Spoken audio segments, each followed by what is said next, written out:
Поиграем в людей. В людей? А как это? Очень просто. Я показываю тебе человека, а ты пытаешься угадать, о чем он думает. Ну давай, я согласна. Но как у любой игры, здесь есть 3 уровня сложности. Простой, средний и сложный. Какой выбираешь? Да, конечно, сложный. Что я маленькая. Я уверена в своих силах.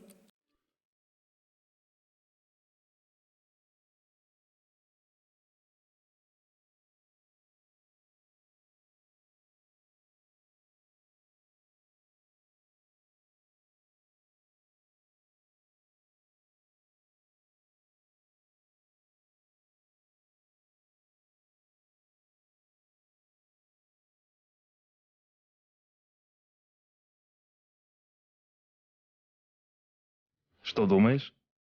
Ну, не знаю. Может быть, он опоздал на поезд? Или он кого-то ждал, но этот человек не приехал? Нет, не угадала.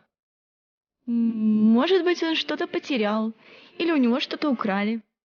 Неплохо, но опять не то. И это все? Пока да? Ой, ну я не знаю. Тут можно подумать о чем угодно. Очень мало информации. Согласен. Давай смотреть дальше.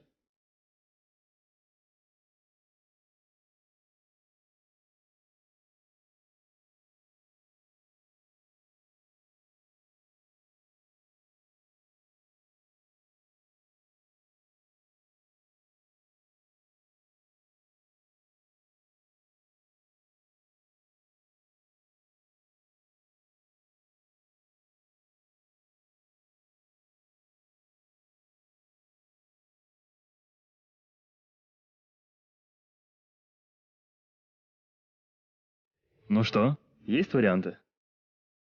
Ну, ты знаешь, часто люди бесцельно слоняются по улице, когда узнают плохую новость. Или с кем-то поссорятся. Может быть, у него проблемы в семье? Не совсем то, но ты мыслишь в правильном направлении. Подумаешь еще или смотрим следующий отрывок? Слушай, а может быть дело в девушке? Тогда чего быть таким расстроенным? Давай лучше смотреть дальше.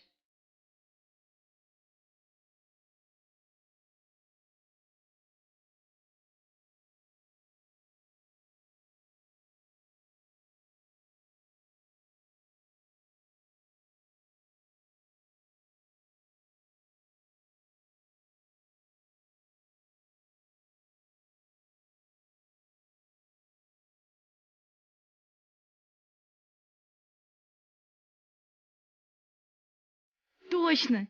Я была права. Он поругался со своей девушкой и поэтому такой грустный. А сейчас он хочет с ней помириться и для этого купил розу. Я угадала? Это было бы верным на среднем уровне игры, но ты выбрала сложный. Ой, ну подскажи уже мне.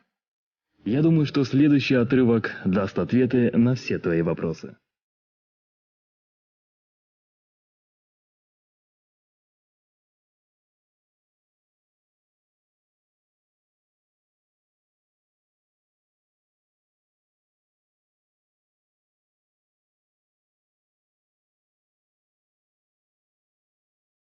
А, я поняла.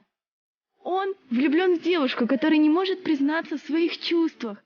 Я права? Ну скажи, что я права. Да, ты абсолютно права.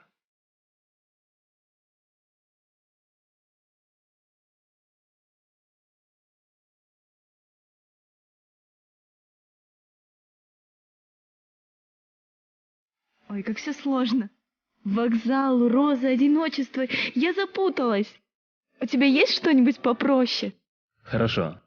Я покажу тебе историю, в которой все понятно без слов.